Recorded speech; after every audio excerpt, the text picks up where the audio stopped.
Por que a Conferência Nacional dos Bispos do Brasil é a responsável por publicar os documentos oficiais da Igreja? O Catecismo da Igreja Católica afirma que, para que o Evangelho sempre se conservasse inalterado e vivo na Igreja, os apóstolos deixaram como sucessores os bispos, transmitindo a eles a missão de ensinar e anunciar a boa nova de Jesus Cristo.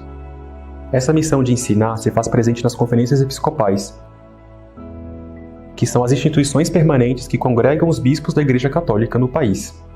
O Código de Direito Canônico atesta que compete às conferências episcopais preparar fielmente as versões dos livros litúrgicos nas línguas de cada país e adaptá-los conforme as necessidades de cada lugar. Além disso, é de responsabilidade das conferências episcopais a publicação dos livros litúrgicos, depois da confirmação da Santa Sé. Isso tudo é para garantir que os textos correspondam fielmente ao seu conteúdo original. No Brasil, a CNBB recebeu este encargo da Santa Sé. A Edições CNBB, editora oficial da Conferência dos Bispos do Brasil, realiza esta missão de traduzir, aprovar e publicar esses documentos, sempre em vista da edificação do Reino de Deus e para que todos recebam o anúncio do Evangelho.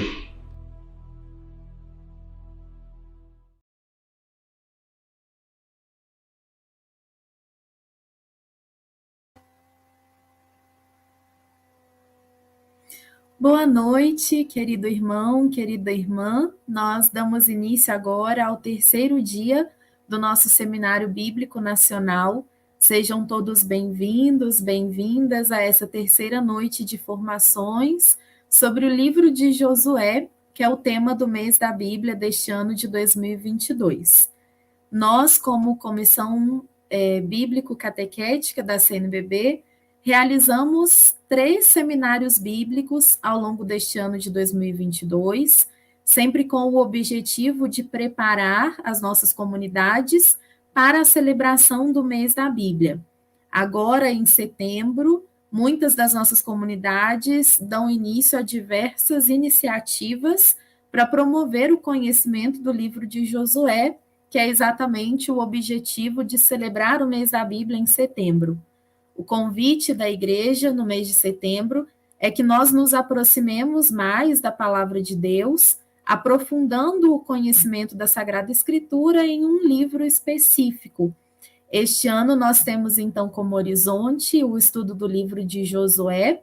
Claro que a nossa motivação não é apenas o estudo acadêmico, mas também, como nos indica o documento 97 sobre discípulos e servidores da palavra de Deus, além do conhecimento, a oração e o anúncio da Sagrada Escritura.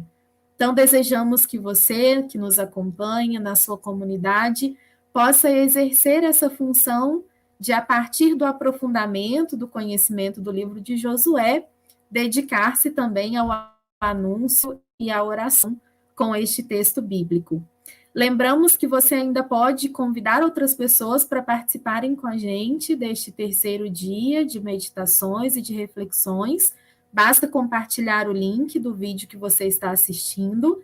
Não deixe também de se inscrever nos nossos canais. Nós estamos transmitindo por meio dos canais da CNBB, CNBB Nacional, Edições CNBB, também Catequese do Brasil, pelo YouTube e Facebook.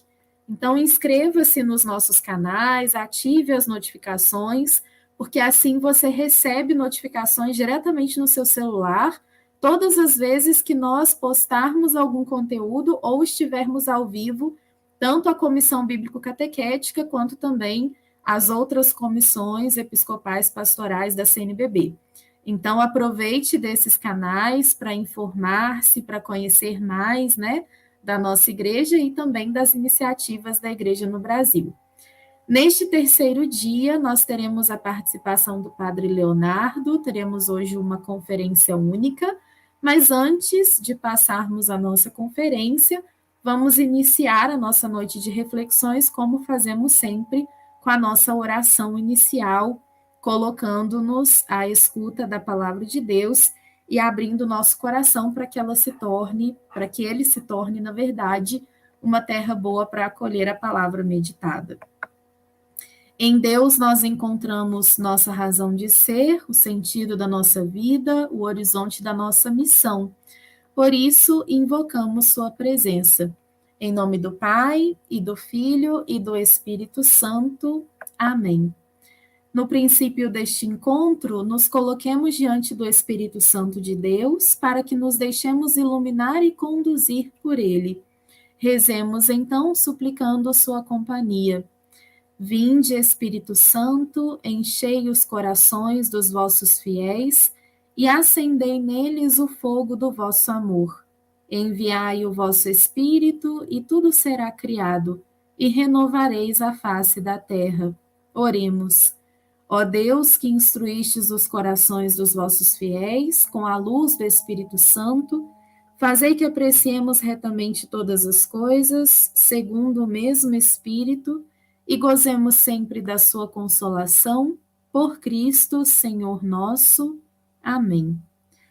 Coloquemos então o nosso coração e os nossos ouvidos bem dispostos a ouvir e acolher a palavra de Deus que nos fala hoje, ouvindo especialmente o evangelho reservado à liturgia do dia de hoje, que é retirado do Evangelho de Lucas, capítulo 6, versículos de 20 a 26.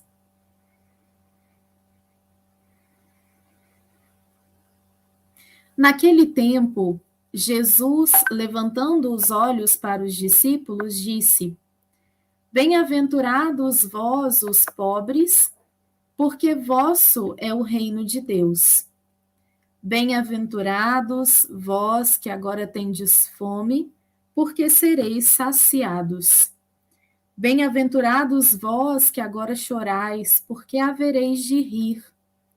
Bem-aventurados sereis quando os homens vos odiarem, vos expulsarem, vos insultarem e amaldiçoarem o vosso nome, por causa do Filho do Homem. Alegrai-vos neste dia e exultai, pois será grande a vossa recompensa no céu. Porque era assim que os antepassados deles tratavam os profetas.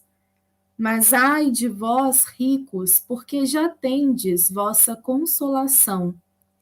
Ai de vós que agora tendes fartura, porque passareis fome. Ai de vós que agora rides, porque tereis luto e lágrimas. Ai de vós quando todos vos elogiam. Era assim que os antepassados deles tratavam os falsos profetas. Palavra da salvação, glória a vós, Senhor. Num instante de reflexão, possamos deixar que a palavra de Deus que escutamos encontre lugar no nosso coração, encontre o nosso coração como terra boa, onde ela pode germinar e produzir os seus frutos. Frutos que não são produzidos por nós ou por nossa ação, mas que são produzidos pelo Senhor por intermédio da nossa boa vontade, do nosso serviço.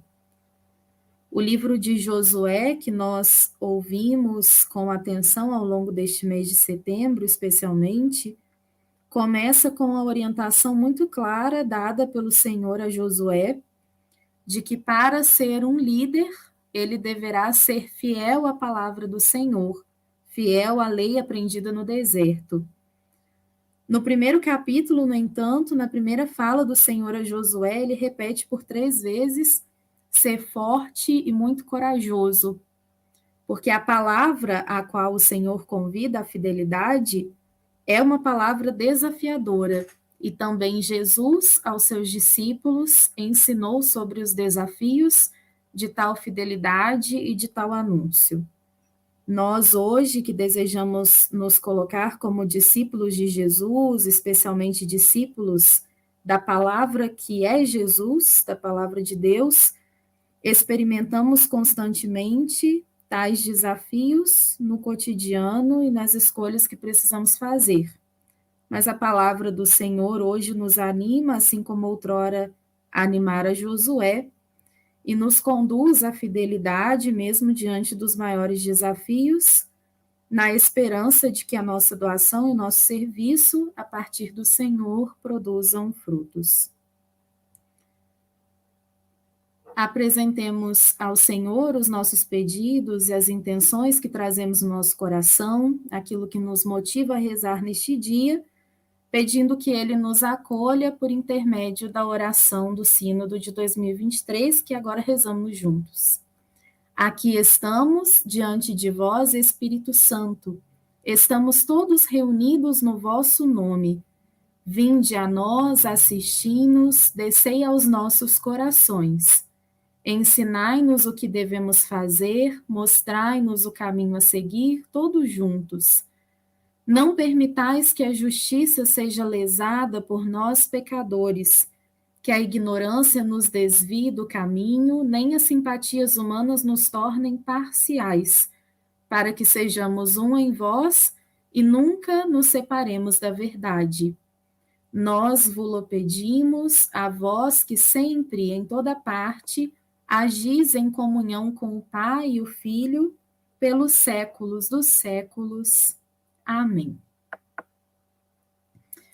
Sejam bem-vindos, bem-vindas, vocês que chegaram após o início da nossa live, a quem chegou durante a nossa oração inicial, nossa saudação, sejam bem-vindos, bem-vindas a este terceiro dia de reflexões. Lembramos que você ainda pode convidar o pessoal da sua comunidade, da sua paróquia. É só mandar esse link para as pessoas que você sabe que podem se interessar pelo livro de Josué, no grupo lá da sua comunidade, das pessoas que animam círculos bíblicos. Fiquem à vontade para fazer esse convite. E lembramos que essa live fica gravada, fica salva nos nossos canais do YouTube. Então, no YouTube da CNBB Oficial, CNBB Nacional, desculpem, edições CNBB e Catequese do Brasil, essas lives estão salvas e permanecerão. Então, caso alguém não possa assistir agora, enquanto nós estamos ao vivo, basta acessá-la depois pelos nossos canais. Inscrevam-se nos nossos canais para ficarem por dentro de todas as novidades, não deixem de acessar. Lembramos que a Comissão Bíblico-Catequética organiza sempre, para o mês da Bíblia, 2 materiais, que são o texto base sobre o livro escolhido, esse ano o livro de Josué, e também os círculos bíblicos. Ambos os materiais estão disponíveis para compra no nosso site, ediçõescnbb.com.br, bem como outros materiais fundamentais à evangelização e ao anúncio da palavra de Deus. Então, acessem depois a nossa loja virtual, né, para vocês verem lá o que está disponível, especialmente os nossos materiais do mês da Bíblia em setembro. Nós daremos início agora à nossa conferência desta noite, e aí eu convido para essa conferência o padre Leonardo Agostini Fernandes. Nosso tema hoje é a liderança de Josué, perspectivas para hoje.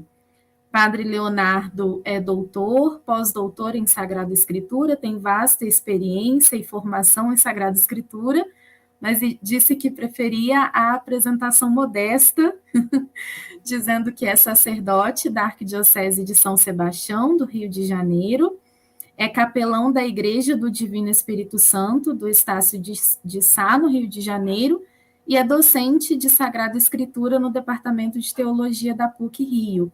Então, Padre Leonardo, seja muito bem-vindo. Nós agradecemos desde o início o senhor ter aceito esse convite, a sua disposição, a sua delicadeza no aceite, né? Então, muito obrigada pela disposição de estar aqui conosco nesse dia que é um dia de descanso, um feriado, né? Mas que nós nos reunimos para ouvir e para aprender mais sobre a palavra de Deus. Então, boa noite. Eu passo agora ao senhor a palavra e uma boa reflexão. Boa noite, Mariana. Uma saudação também carinhosa ao Caio, que está nos assessorando aí nos bastidores. E uma saudação a todos e todas que estão nos acompanhando nessa transmissão ao vivo, bem como todos aqueles e aquelas que mais tarde terão acesso a esta live. Minha gratidão à Comissão Bíblico-Catequética pelo convite que me foi feito para trabalhar esse tema, esse terceiro dia da Semana Bíblica, não é?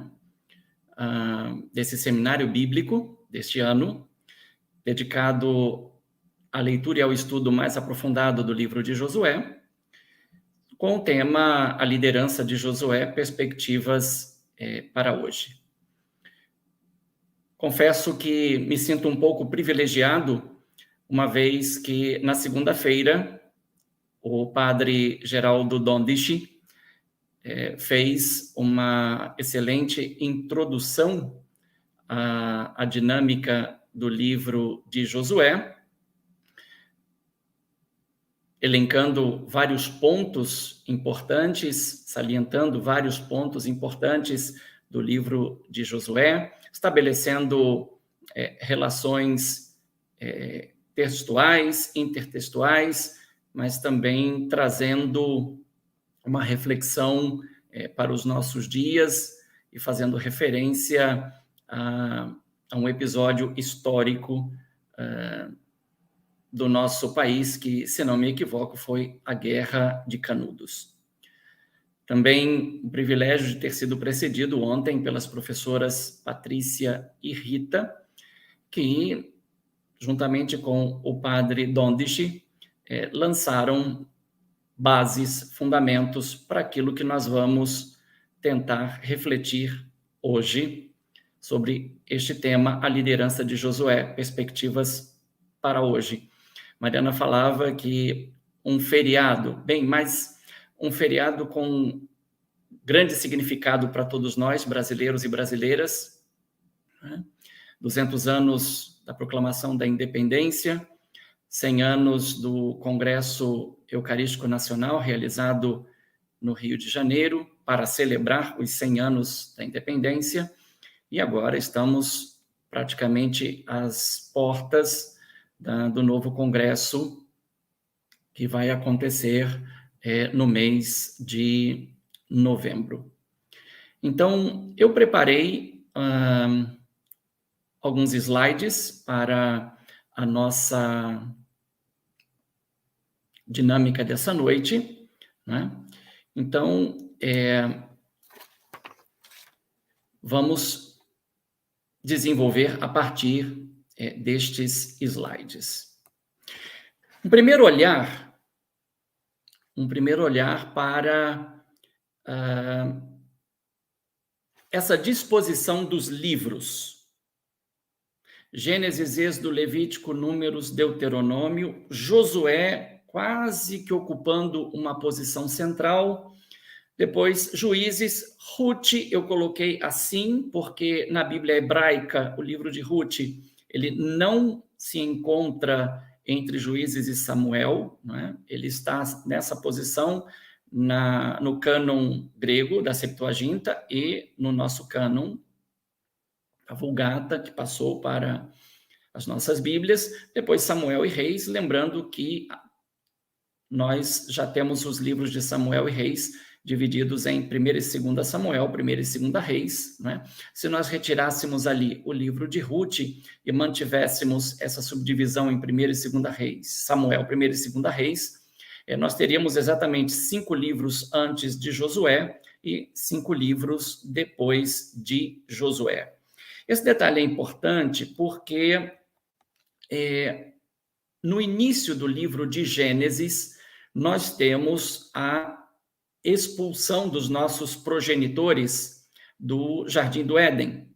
E no final do livro de Reis, nós temos o exílio para Babilônia. Então, é uma espécie de moldura entre esses livros, com temas bem próximos, né? A expulsão do Éden está para o exílio em Babilônia, o exílio em Babilônia está para a expulsão do Éden. De tal modo que nós precisamos olhar a figura de Josué em relação ao que veio antes, neste caso, os 5 primeiros livros da Sagrada Escritura, e em relação com o que virá depois. Por isso, eu citei, procurei enfatizar a figura de Josué, aí o livro de Josué, aí melhor dizendo, como que um livro central em relação ao que veio antes e com o que virá depois. Com relação ao que veio antes, nós estamos diante da Torá, ou como é conhecido entre nós, Pentateuco. Torá significa lei, instrução. É uma lei que instrui, é uma instrução que legisla. E a grande consequência do conhecimento da Torá é o comportamento condizente a ela, do ponto de vista da fidelidade e da obediência.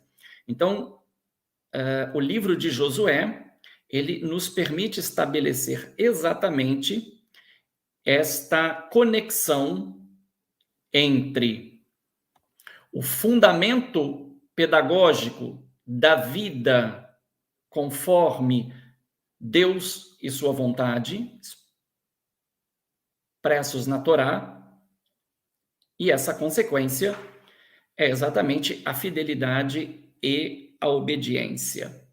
Gostaria de sublinhar também que fidelidade e obediência, sem dúvida alguma, são chaves de leitura fundamentais para toda a revelação contida nos livros bíblicos.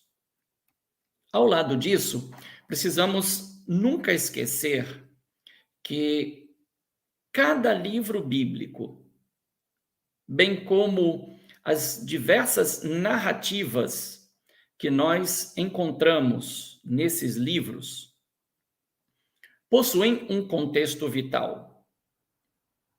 E esse contexto vital, ele possui dois eixos, eu diria assim: personagens e movimentos. É uma inserção dentro da realidade, sem a qual nós não conseguiríamos fazer uma justa leitura e interpretação destes textos. Então, é muito importante, por exemplo, numa narrativa, prestar atenção ao contexto vital, às personagens que estão interagindo e aos movimentos, bem como ao tempo, a dimensão espacial geográfica e tudo mais.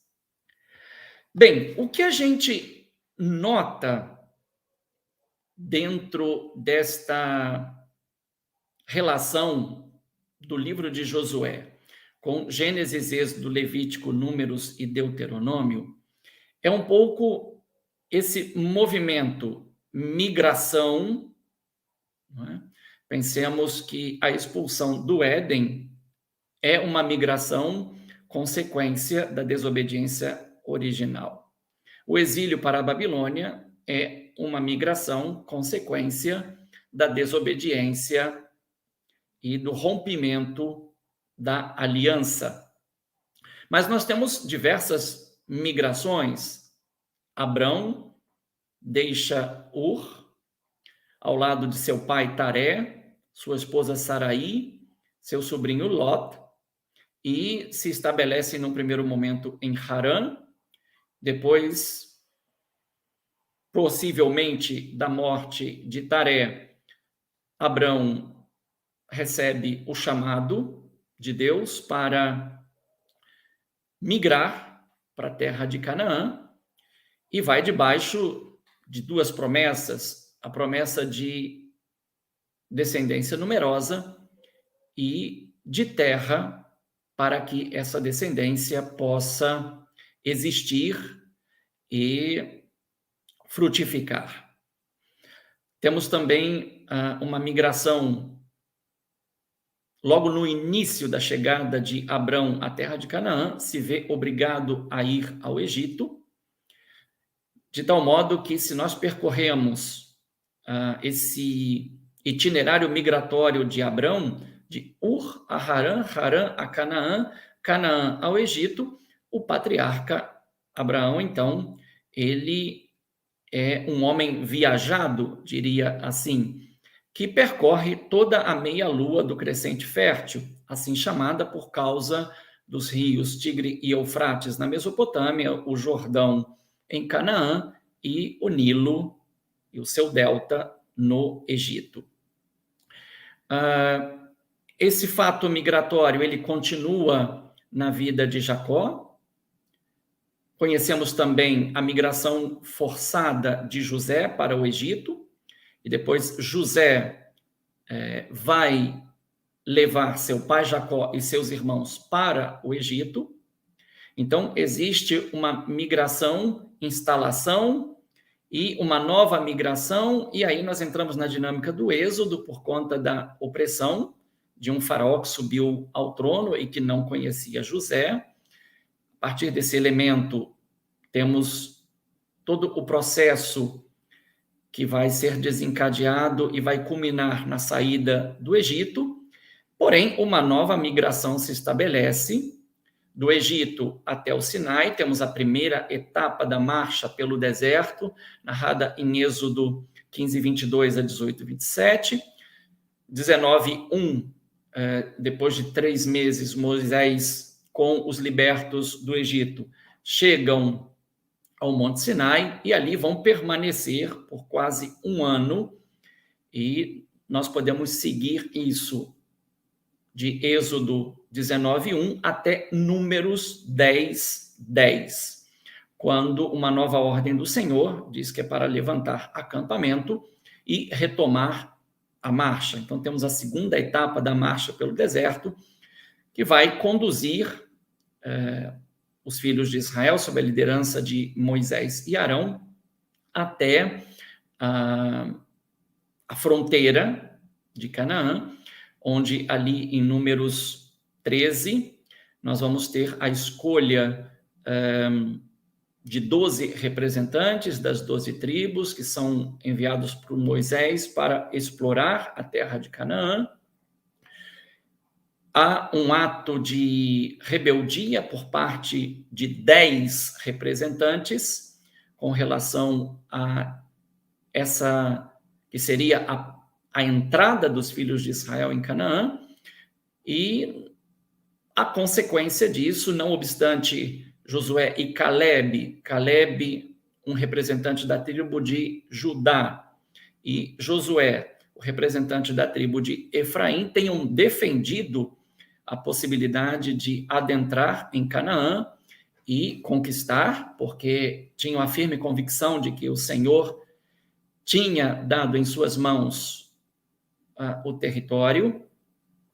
Porém, nós sabemos que, por conta dessa rebeldia, os filhos de Israel vão permanecer 40 anos no deserto, cada ano em relação a um dia de exploração, de reconhecimento da terra de Canaã. Importante aqui salientar que os libertos do Egito, pela ação do Senhor, através da mediação de Moisés, os que saíram do Egito não entraram na terra prometida, na terra que mana leite e mel. Toda aquela geração morreu no deserto, de tal modo que o mesmo Senhor que os fez sair do Egito, os fez também perecer no deserto, como consequência da desobediência que eles praticaram. Uma nova geração nasce no deserto. E será essa nova geração que no livro de Deuteronômio, no capítulo 28, 69, ao capítulo 30, versículo 20, Moisés vai renovar com esta nova geração, que poderíamos inclusive chamar de novo Israel, a aliança, a fim de preparar esta nova geração para que, sob a liderança de Josué, entre e conquiste a terra de Canaã. Então, nós temos novamente com Moisés uma migração que passa para as mãos de Josué, do ponto de vista da liderança, e sob a sua liderança, então, o novo Israel, nascido no deserto, vai entrar e conquistar a terra de Canaã. Mas, como o nosso tema diz respeito à liderança de Josué, então, dentro desta visão de conjunto, é muito importante fazermos agora uma breve comparação entre Josué e Moisés. Moisés é o líder de um povo de dura cerviz no tempo do deserto.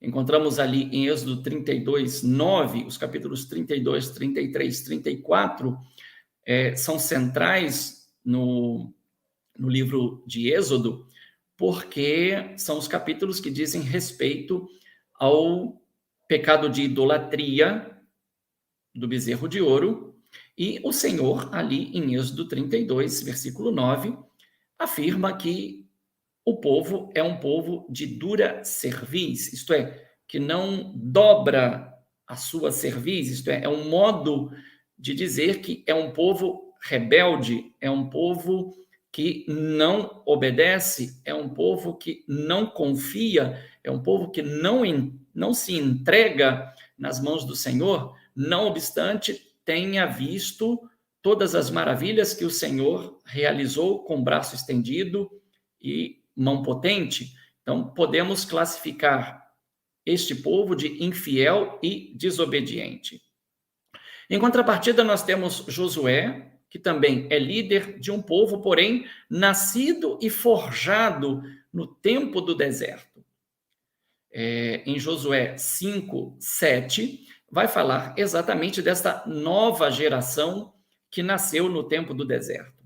O deserto é muito importante porque, por um lado, ele é o local onde a vida, humanamente dizendo, não acontece, não pode acontecer e não tem como existir.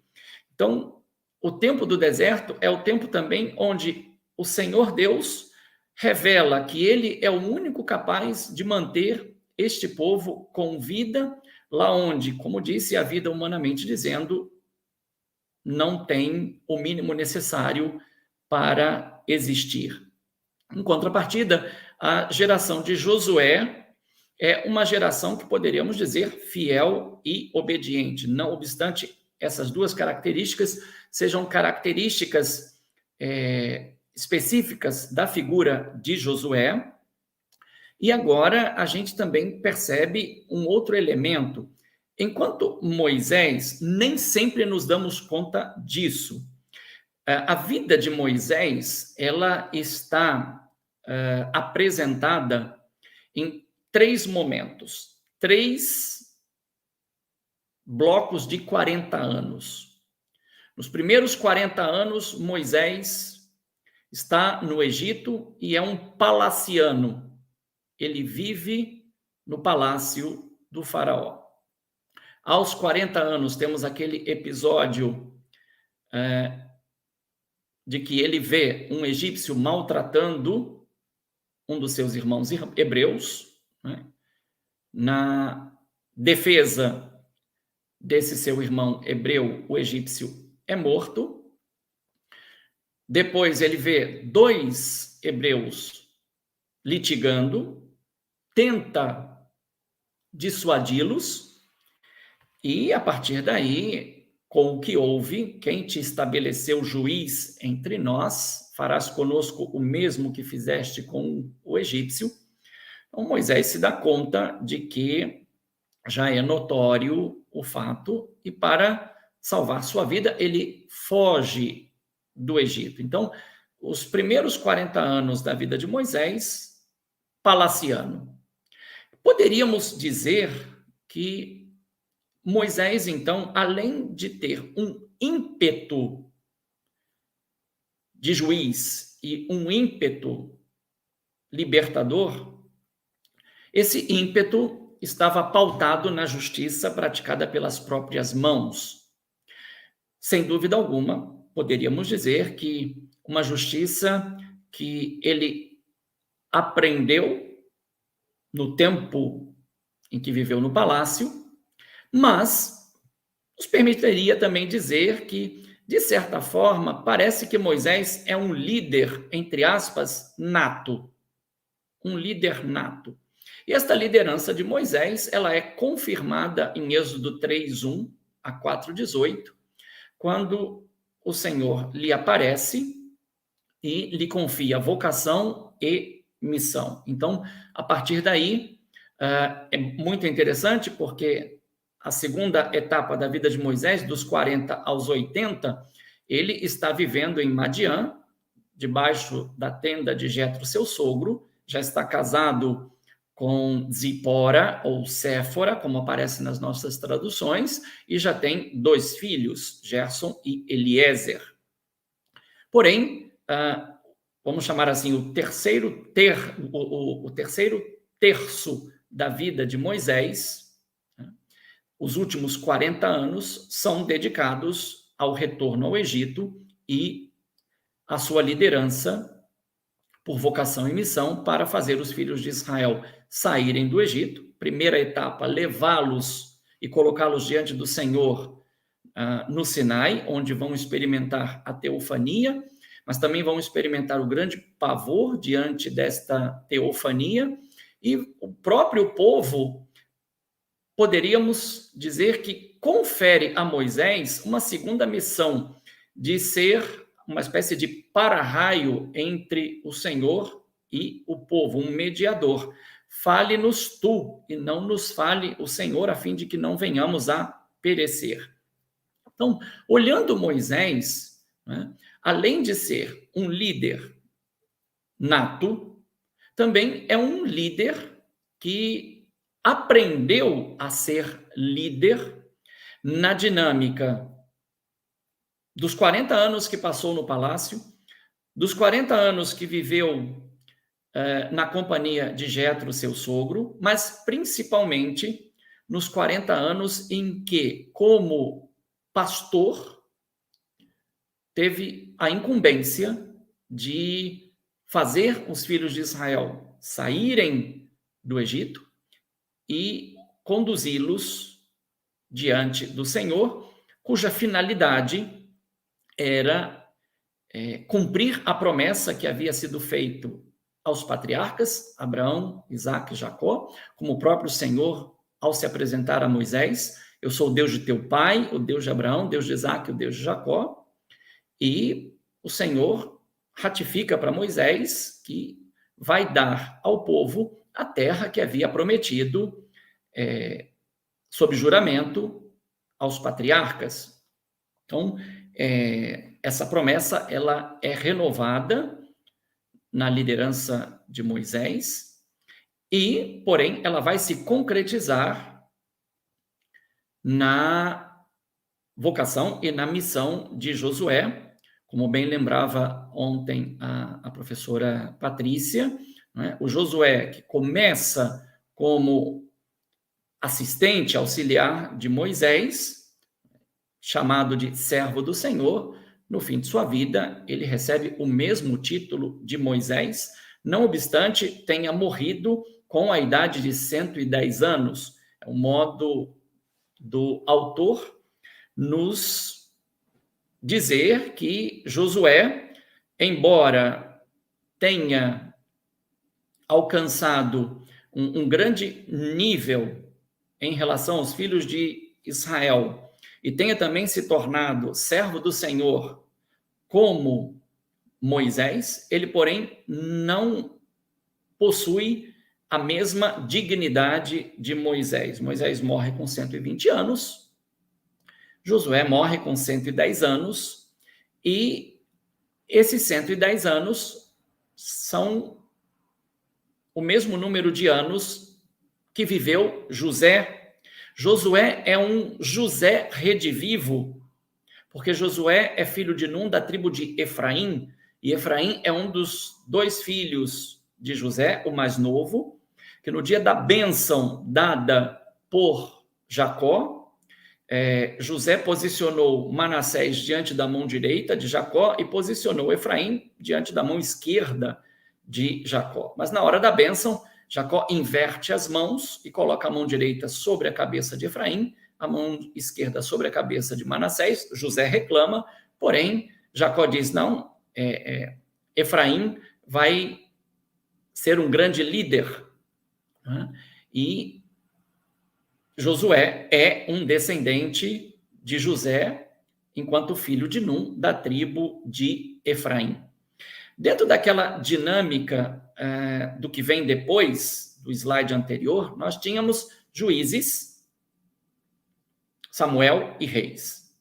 Pois bem, se nós olharmos algumas figuras, como essas que aí estão, os juízes maiores, os juízes menores, todos eles vão colocados, de certa forma, dentro dessa perspectiva de fidelidade e obediência, mas foram suscitados pelo Senhor não como sucessores de Josué.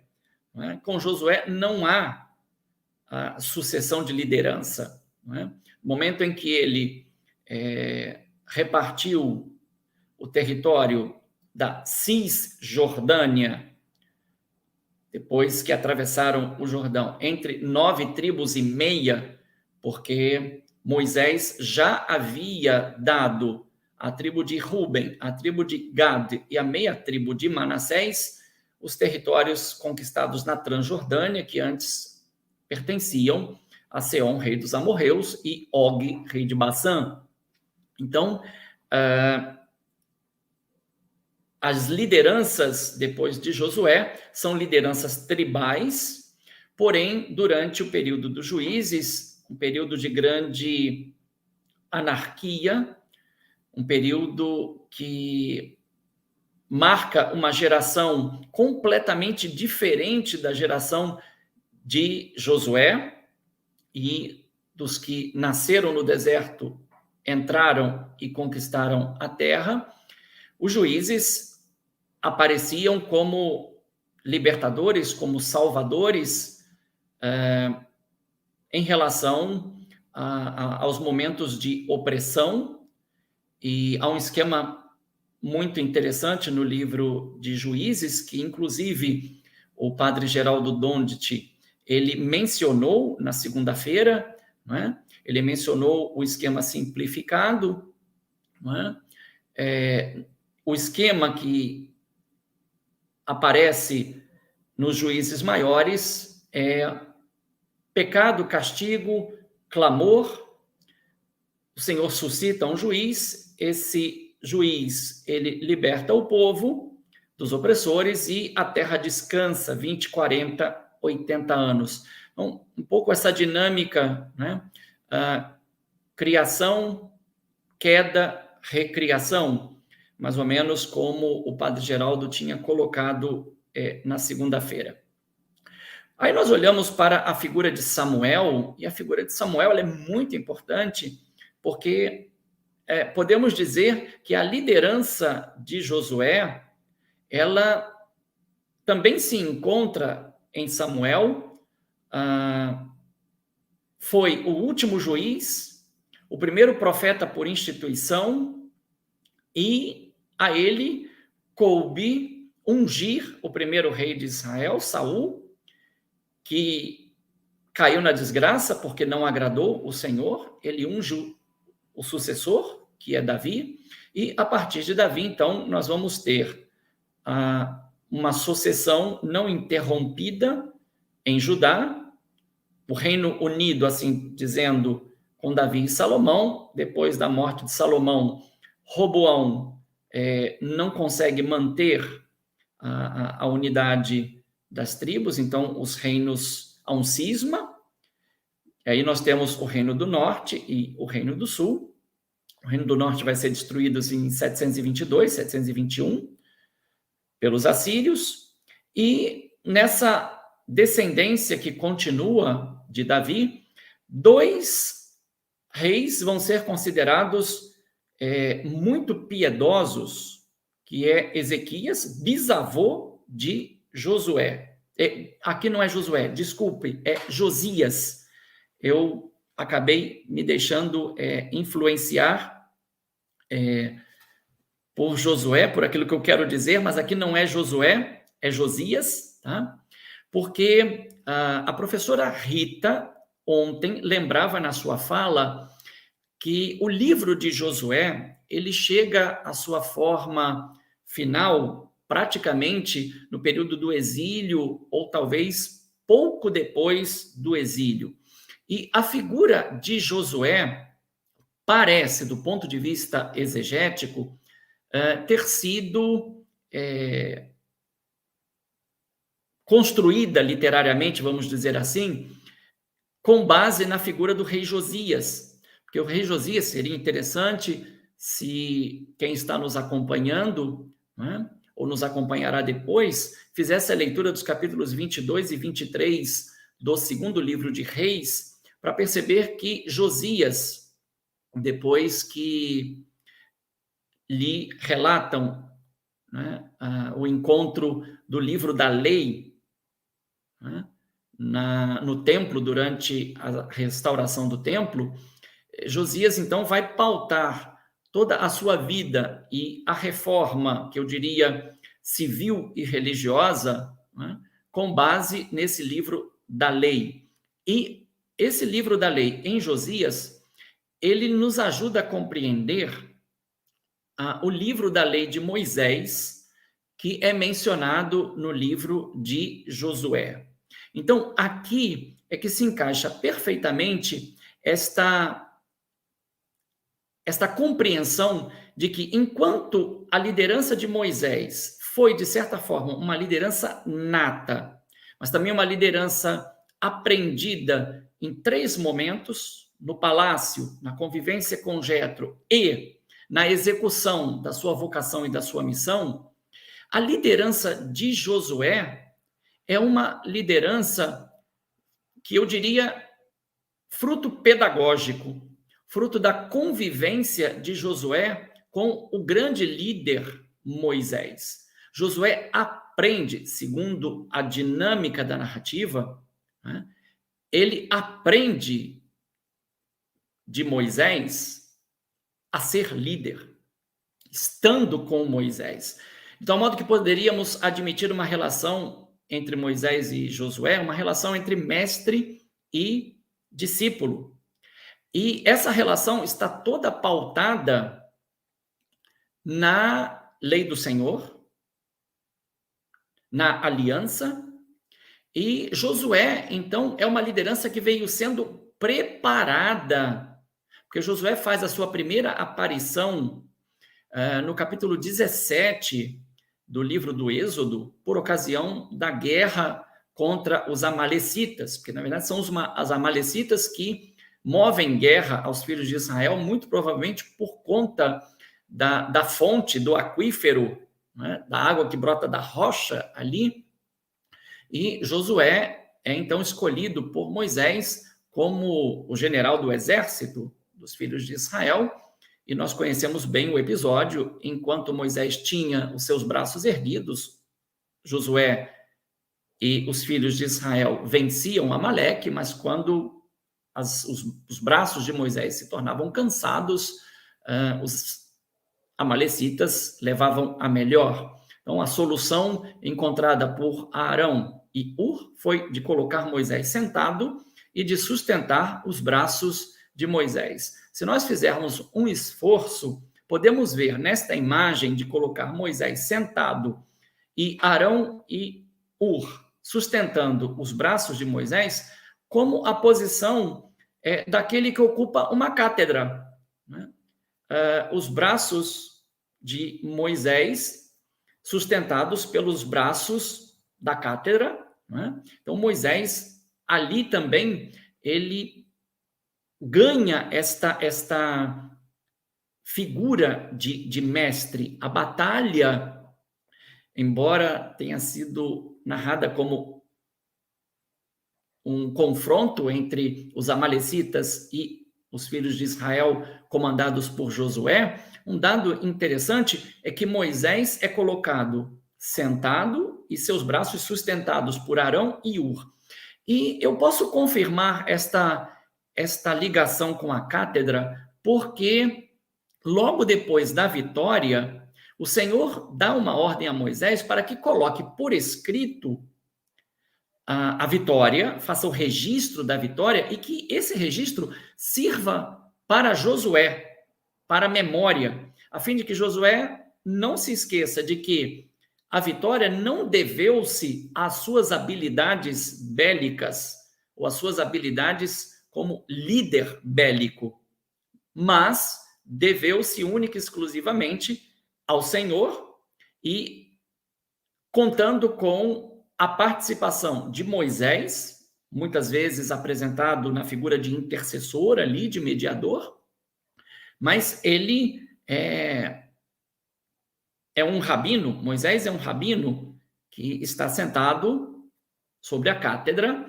e ele depois tem que colocar por escrito esse registro para Josué. Então, já em Êxodo 17, a liderança de Josué, ela desponta como uma liderança bélica, porém, essa liderança bélica, ela está submetida a esta fala do Senhor, a esta ordem do Senhor a Moisés, para que coloque a memória dessa batalha por escrito, a fim de que ela sirva para a formação de Josué. Porque mais adiante, quando ele assumir a liderança como sucessor de Moisés, e dentro do livro a ele atribuído, nós nos deparamos com um modo de narrar, pelo menos na primeira parte do livro, né? Lembrando algo que o padre Geraldo tinha dito, e a professora Rita também, o livro de Josué possui uma estrutura muito simples, capítulo 1, introdução, capítulo 23 e 24, conclusão, com 3 apêndices. O primeiro apêndice, o relato da morte de Josué e de sua sepultura. O segundo apêndice, o relato da sepultura dos ossos de José, que foram trasladados do Egito, confirmando e cumprindo o que José tinha dito no final do capítulo 50 do livro de Gênesis, e a morte de Eleazar, filho de Arão, que também é sepultado, sumo sacerdote, sepultado também na montanha de Efraim. E as duas partes do livro, Josué 2 a 12, os temas da entrada, as preliminares da entrada, a passagem pelo Jordão e a conquista da terra, e depois a segunda parte, Josué 13 a 22, onde nós temos a narrativa sobre a repartição da terra entre as 9 tribos e meia, numa sequência bastante interessante. O primeiro a receber as terras é Calebe, e Calebe é da tribo de Judá, né? Então nós temos Calebe e Josué, eles, embora de Calebe quase não se diga mais nada depois do episódio ali de Números 13 e Números 14, Calebe é da tribo de Judá, e todos nós sabemos que de Judá vai sair o grande líder do povo, que é Davi, né? Então, a figura de Calebe e a figura de Josué são duas figuras de lideranças e são as duas únicas testemunhas do êxodo do Egito e daquela geração que deixou o Egito. Então, Calebe e Josué são como que uma memória viva para o novo Israel nascido no deserto e para esse novo Israel que vai, sob a sua liderança, entrar e conquistar a terra de Canaã. Então, todos esses nomes aí, repito, ali depois de Ezequias, não é Josué, é Josias, me desculpem o equívoco, são exemplos de lideranças centradas na aliança.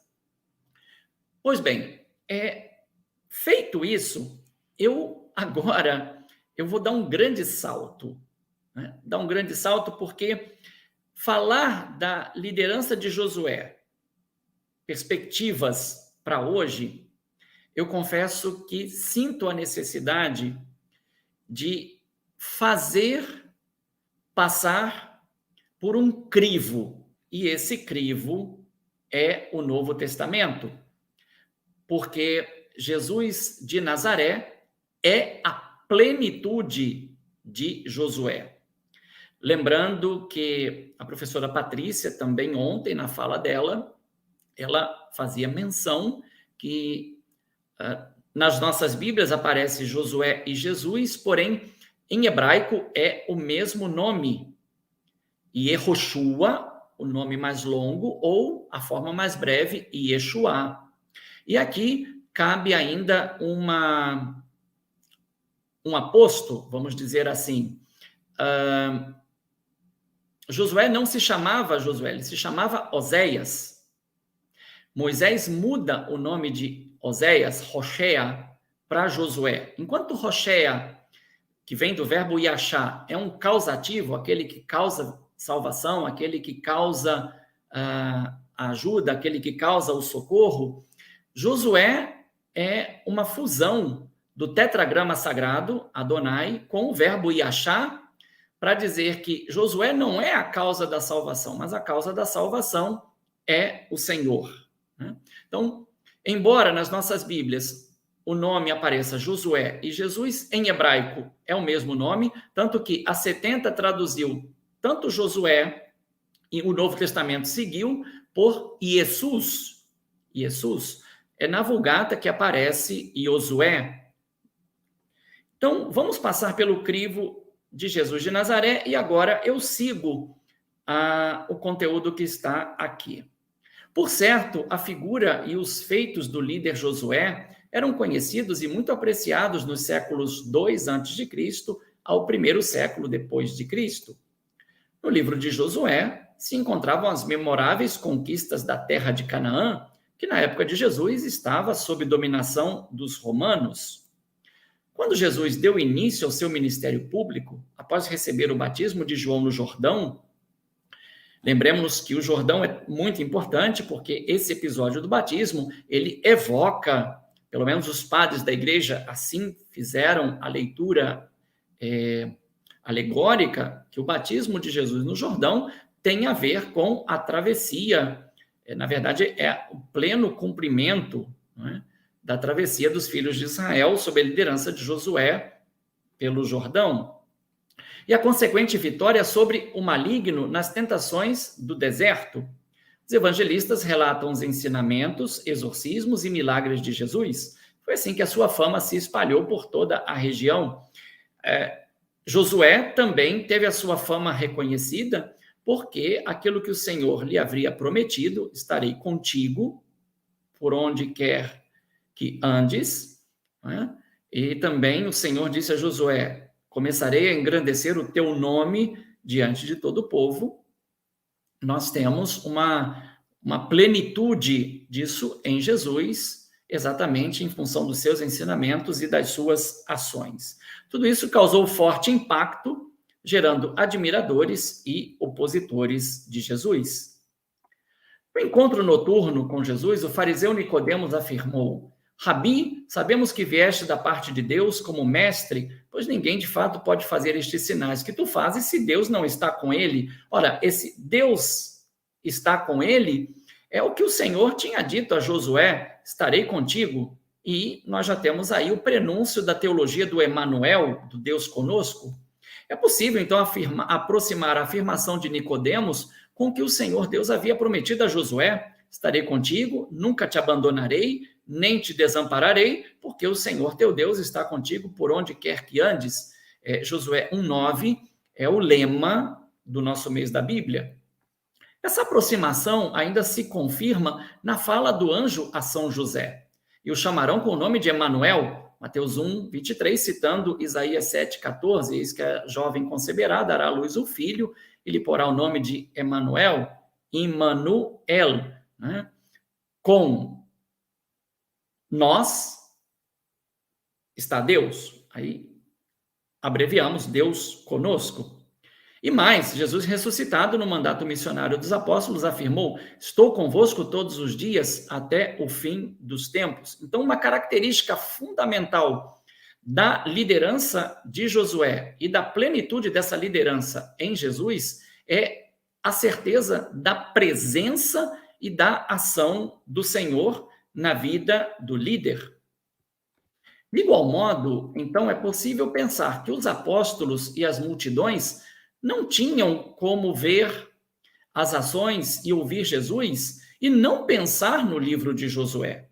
Ainda mais porque o nome era o mesmo em hebraico, como eu disse, Yehoshua ou Yeshua.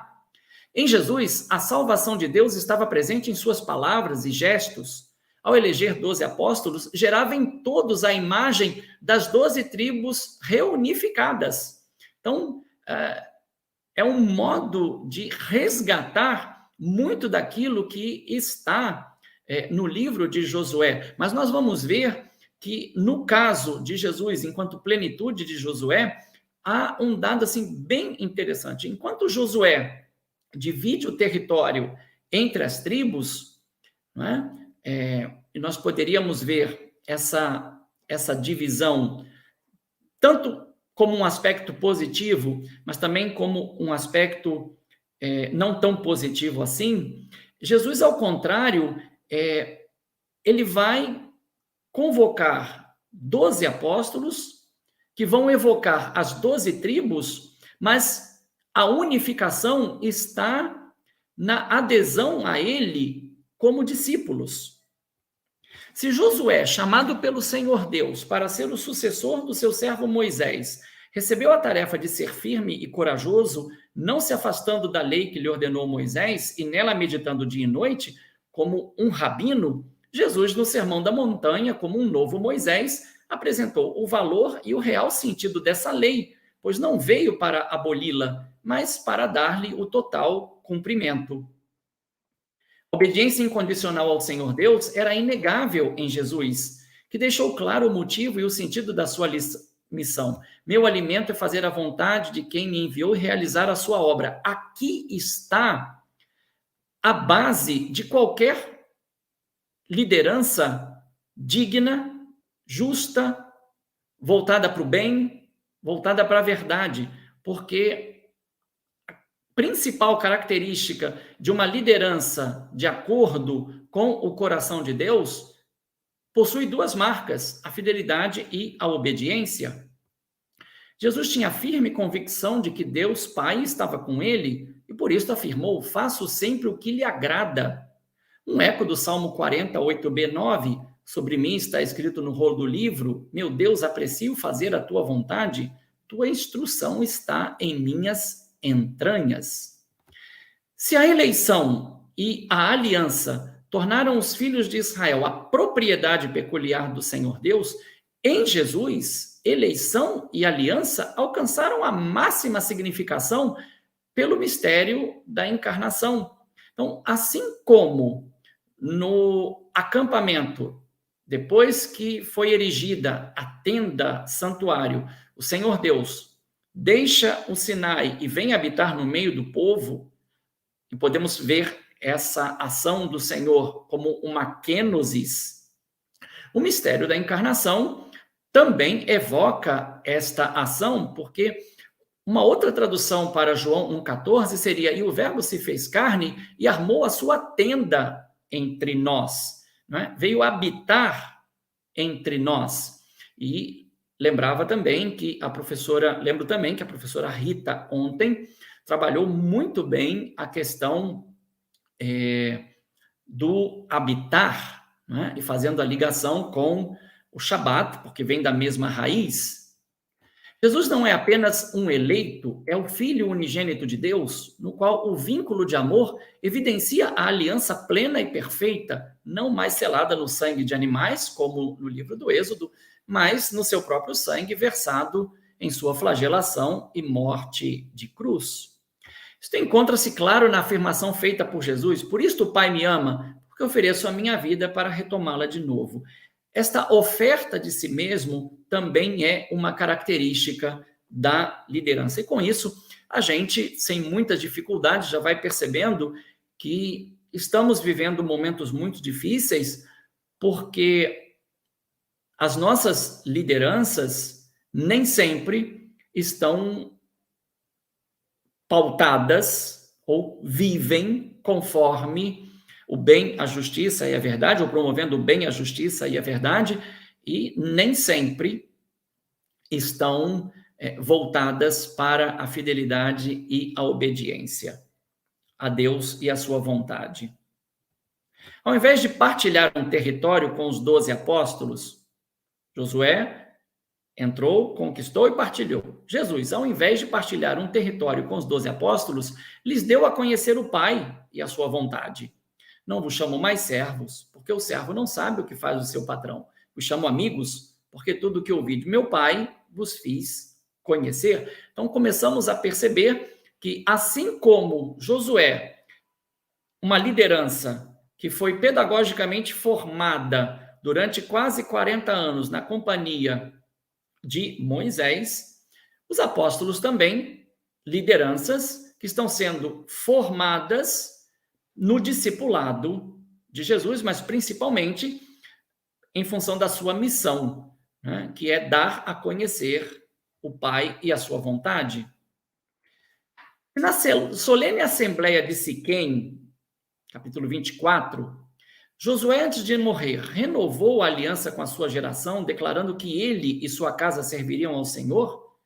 Já Jesus, durante a última ceia, foi muito além.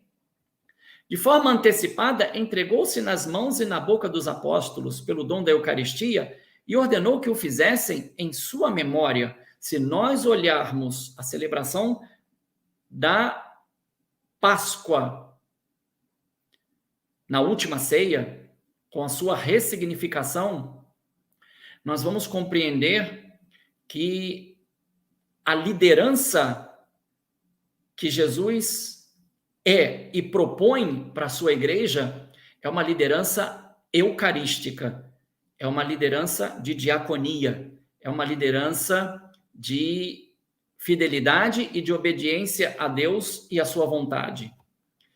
No ato de lavar os pés dos apóstolos, Jesus demonstrou e confirmou a profundidade do seu amor incondicional, base para a verdadeira liderança, como disse, como diaconia. No mandamento do amor, pelo seu pessoal exemplo, Jesus revelou o real significado da declaração final de Josué diante da Assembleia em Siquém: quanto a mim e minha casa serviremos o Senhor. Então, se existe uma perspectiva de liderança de Josué para hoje, esta liderança é uma liderança de fidelidade, obediência e serviço incondicional a Deus e a sua vontade, e nós aprendemos isso na leitura, meditação e estudo da palavra de Deus. Maior superação, porém, pode ser percebida em dois momentos profundamente conexos.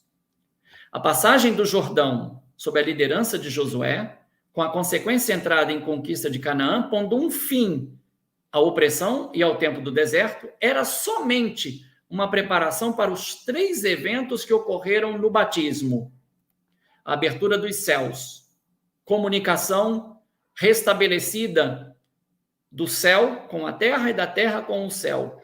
Aqueles 2 movimentos horizontais que a professora Patrícia fazia referência ontem, de Deus para com os seres humanos e dos seres humanos para com Deus. Segundo, a declaração na voz do Pai: este é meu filho muito amado, no qual encontro o meu prazer. Por quê? Porque no filho está a fidelidade e a obediência incondicionais à sua vontade e o dom do Espírito Santo, né? É muito importante nós vermos este momento como o Pentecostes de Jesus, e é um Pentecostes que já, de forma antecipada, prepara o dom do Espírito que vai ser derramado sobre a igreja, e nós estamos, né, debaixo da missão do Espírito Santo que foi derramado sobre nós, e o Espírito Santo é o maior interessado em completar a sua missão, que é gerar e formar Jesus Cristo em nós, a ponto de um dia podermos dizer, como o apóstolo Paulo: já não sou eu que vivo, é o Senhor que vive em mim. Assim, Jesus foi investido para vencer a verdadeira batalha contra o maligno, a fim de obter a vitória sobre o seu domínio pela morte em seu mistério pascal. Eu aqui estou me referindo aos relatos das conquistas que nós encontramos no livro de Josué. Vou passar as considerações finais rapidamente. Em Jesus, não há a entrada e a conquista de Canaã, mas a missão de sair, evangelizar e conquistar o mundo inteiro, não pela espada que fere e mata, mas pela espada de dois gumes, isto é, a sua boa nova, que penetra profundamente o âmago do ser humano e o livra da desobediência ao Senhor Deus, privando-o do bem, da justiça e da verdade que liberta e que mantém na liberdade. Entre o livro de Josué e os evangelhos não há somente relações de continuidade, com base no binômio promessa-cumprimento, mas uma profunda progressão da revelação que permite ao fiel, a mim e a você, nos confrontarmos com o que lemos, refletimos, assimilamos e nos sabemos comprometidos com tudo isso através do testemunho. Tempos atuais, em diversos sentidos, estão se demonstrando difíceis e desafiantes, mas nas crises também se encontram grandes oportunidades e novas conquistas podem acontecer. Para o fiel, porém, a certeza de que a história está nas mãos do Senhor Jesus, que é o leão da tribo de Judá, a raiz de Davi e o cordeiro imolado, não o aliena ou o acomoda, mas o provoca a proclamar a boa nova pelo testemunho coerente. Acima de qualquer partido político ou segmento eclesial, o compromisso do fiel com o bem comum atesta que a fidelidade ao Senhor Deus, por Cristo, com Cristo e em Cristo, resulta na promoção da unidade na diversidade, capaz de superar e de vencer todas as formas de violência e intolerâncias. Eis um autêntico sinal de liderança para os nossos dias. Pela firme convicção de que no discipulado de Jesus, caminho, verdade e vida, encontra-se autêntica autoridade que revela a eficácia da sinodalidade socioeclesial, cairão todas as nossas muralhas ao som da palavra de Deus, perscrutada pessoalmente, a exemplo de Josué e a exemplo do que nós estamos fazendo nesse mês da Bíblia, eficazmente proclamada por Jesus, o Verbo encarnado, e pregada em nossas ações litúrgicas. É dessa forma que a sincera piedade e a devoção da batalha diária da fé e com a força de Jesus ressuscitado se experimentam na unção do Espírito Santo, a queda e a destruição de tudo o que separa, divide e segrega o ser humano em um mundo aferrolhado em si mesmo, julgando ser forte, inabalável e não necessitado do Senhor Deus. Então, se existem perspectivas da liderança de Josué para hoje, elas passam necessariamente por Jesus Cristo, pelos evangelhos, pela igreja e por cada fiel, homem e mulher de boa vontade, que se sabe comprometido com o bem, a justiça e a verdade, que nos liberta de nós mesmos, de todas as nossas falsas pretensões e principalmente da ambição, do poder, do sucesso e da vida fácil. Bem, Mariana, era isso que eu tinha preparado. Apenas para divulgar, vocês podem encontrar em Paulinas este livro, O Cerco de Jericó, um livro preparado pela irmã Elisângela Chave Dias, missionária escalabriniana, e por mim, para também ajudar a animar este mês da Bíblia. Nesse livro existe uma introdução geral ao livro, depois a análise dos capítulos 2 e 6 sobre o cerco e a queda de Jericó. Obrigado. Obrigada, Padre Leonardo. Nós que agradecemos pela exposição tão concisa, tão didática. Aqui no chat temos muitos agradecimentos, muitos elogios. As pessoas foram acompanhando sua fala, fazendo comentários, né? Dizendo aquilo que se podia conectar com a vida concreta, né?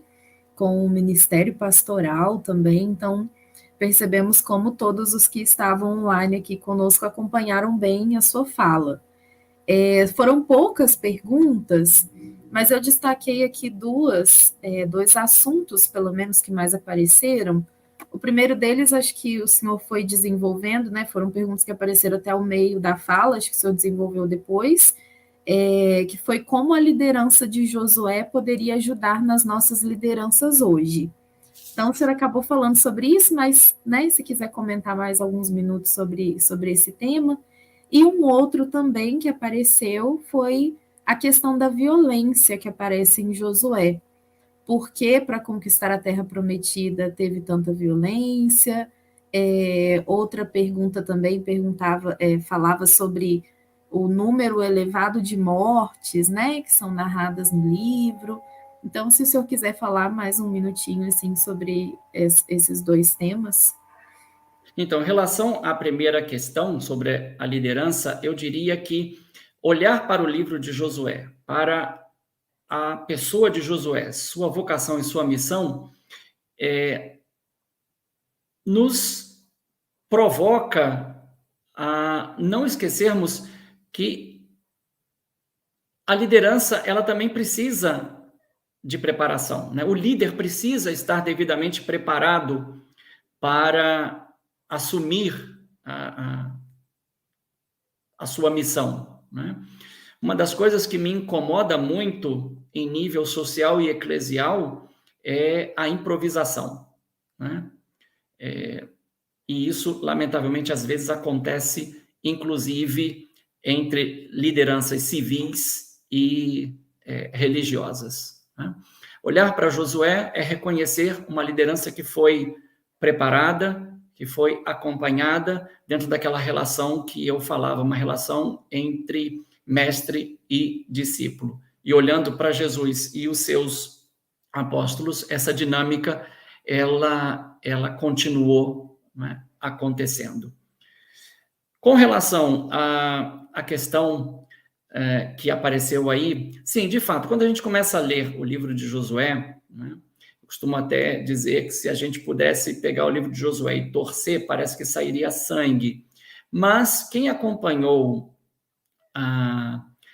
as lives de segunda e de ontem, né, esse tópico ele voltou também, e a gente tem como perceber que a linguagem não poderia ser diferente. Nós somos ocidentais que estamos diante de um texto cujo autor ou autores são médio-orientais. Então, a lógica e o modo de narrar não poderiam ser diferentes daquela estrutura literária, linguística e o modo de apresentar o conteúdo da época dos autores, né?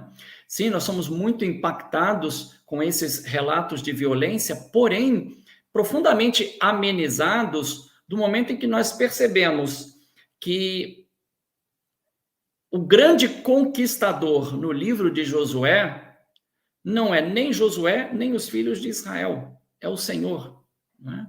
Foi ele que prometeu a terra, foi ele que cumpriu a promessa que fez, dando a terra. E nós precisamos olhar o livro de Josué não isoladamente, mas olhar o livro de Josué em relação ao que veio antes e ao que veio depois, para nós percebermos que por detrás desses relatos de batalhas, de guerras, e parece que o gênero literário predominante no livro de Josué seria o de crônica de guerra, não é? Essas guerras, elas muito provavelmente sequer aconteceram. Porque se o livro de Josué foi inspirado na figura do rei Josias e na sua reforma civil e religiosa, então o autor que está situado ali, quem está por detrás do livro, é um quem plural, como eu costumo dizer, ele estava vivendo provavelmente a dinâmica do pré-exílio e do exílio e do pós-exílio, né, encontrando uma justificativa, primeiro, para aquela expansão enorme que houve durante o reinado de Josias, exatamente porque o poderio assírio já não tinha tanta influência sobre o território de Canaã. Então, essa conquista do território narrada no livro de Josué, muito provavelmente retrata, ou é o autor falando da sua época, andando para trás, reconstruindo a história, mas olhando para Josias e as reformas civis e religiosas que ele estava empreendendo. Então, a gente tem que respeitar, em primeiro lugar, o modo de narrar, não é? E perceber que Deus é tolerante. Se existe uma característica em Deus em relação ao ser humano, é a tolerância, que na carta de Pedro aparece como magnanimidade, né? O Senhor é magnânimo, o Senhor é longânime, a longanimidade, isto é, Deus está sempre dando tempo ao ser humano para que o ser humano cresça. Então, no tocante à nossa leitura, estudo, interpretação da Sagrada Escritura, também todos nós precisamos ir além do primeiro nível da leitura e mergulharmos no texto e descobrirmos qual é o sentido literal e ir além do sentido literal, uma vez que nós consideramos, pelo menos nós cristãos, consideramos que Jesus, o Verbo encarnado, é a chave de leitura de toda a Sagrada Escritura, não criar dicotomias ou conflitos que seriam muito mais próximos de uma heresia chamada marcionita, em que se dizia que o Deus do Antigo Testamento era um Deus violento e o Deus de Jesus Cristo era um Deus bondoso e misericordioso. Lembro que, inclusive, o padre Dondzi fez questão de enfatizar isso, porque uma pergunta muito próxima dessa foi feita a ele, e ele disse, não há contraposição entre o Deus do Antigo Testamento e o Deus do Novo Testamento. É o mesmo Deus. A dificuldade, se ela se encontra no ser humano. E se Deus não passou por cima dessa dificuldade, é porque Deus sabe perfeitamente de que barro nós somos feitos e Ele é o maior interessado no nosso crescimento e na nossa salvação e no nosso caminho pedagógico e progressivo de conhecimento e de aprendizado. Nós agradecemos, então, Padre Leonardo, sua participação. Transmito aqui todos os agradecimentos deixados no chat também. Mais uma vez, pela gentileza de ter aceito o nosso convite e por essas palavras tão profundas sobre o livro de Josué, mas que traduzem tão bem para que nós possamos entender melhor esse livro. Então, muito obrigada pela participação do senhor. Vou aproveitar a sua presença e pedir que o senhor nos dê a bênção final também. Vou só fazer deixar dois recadinhos aqui para a nossa participação. Lembro que amanhã nós temos o último dia do nosso seminário bíblico.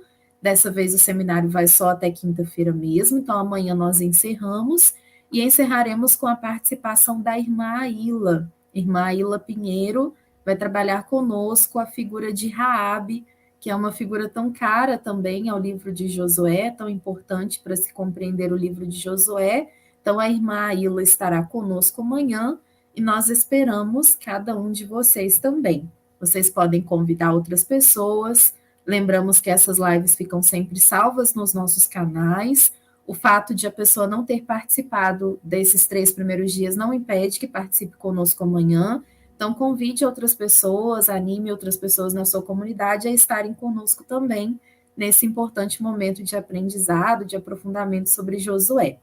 Algumas pessoas pediram no chat os materiais, os slides, mas lembro que nós não temos como enviar, né? Esse é um evento aberto, nós não coletamos os dados dos participantes, então por isso não enviamos nem certificados, nem os slides utilizados, que também são instrumentos de trabalho dos palestrantes.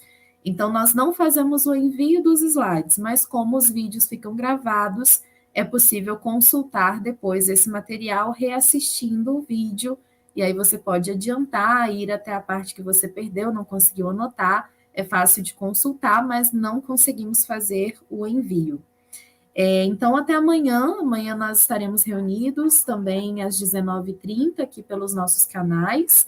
Um agradecimento especial a todos que estiveram com a gente, também ao Caio, que está aí nos bastidores, que vocês conhecem às vezes só de nome, né? Mas que possibilita que essas lives sejam realizadas. Então, muito obrigada, Caio, por estar conosco aqui neste dia, especialmente feriado, né?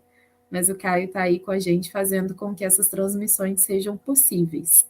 Então, muito obrigada, boa noite a todos. Por aqui eu me despeço. Peço que o Padre Leonardo nos dê a bênção, mais uma vez renovando os nossos agradecimentos.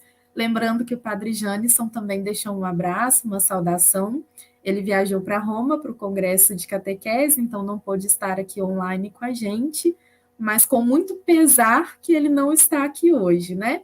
Fazia questão de estar junto, então transmitiu também seu abraço, seus cumprimentos. Muito obrigada. Eu também peço, Mariana, que você se faça porta-voz da minha saudação carinhosa ao Padre Janisson e também a Dom Peruso, né, a quem cultivo uma grande estima, né, e aproveito também para parabenizar a Comissão Bíblico-Catequética por todas as suas iniciativas, por toda a boa vontade que vocês possuem de promover o conhecimento, o estudo, o aprofundamento da palavra de Deus e na formação dos nossos catequistas. Eu também, toda terça-feira, pelo Google Meet, eu faço uma formação de temas bíblicos com catequistas que são provenientes do Brasil todo, né? Então, fica aqui minha saudação também, e eu peço a você que transmita essa minha saudação a Dom Peruso e ao Padre Janisson. E a cada uma que nos acompanhou, de modo particular o nosso querido Caio, que esteve aí na nossa assessoria, né? A minha gratidão. Bem como a todos aqueles e aquelas que oportunamente irão assistir a essa transmissão. O Senhor esteja convosco, Ele está no meio de nós. Abençoe-vos e guarde-vos o Deus Todo-Poderoso e Misericordioso, Pai e Filho e Espírito Santo. Amém. Tudo de bom, boa continuação, um excelente encontro amanhã de encerramento, né, deste seminário bíblico, e que isso se torne ainda um fermento na massa para fazer crescer ainda mais o amor à palavra de Deus. Parabéns. Isso mesmo. Obrigada, boa noite.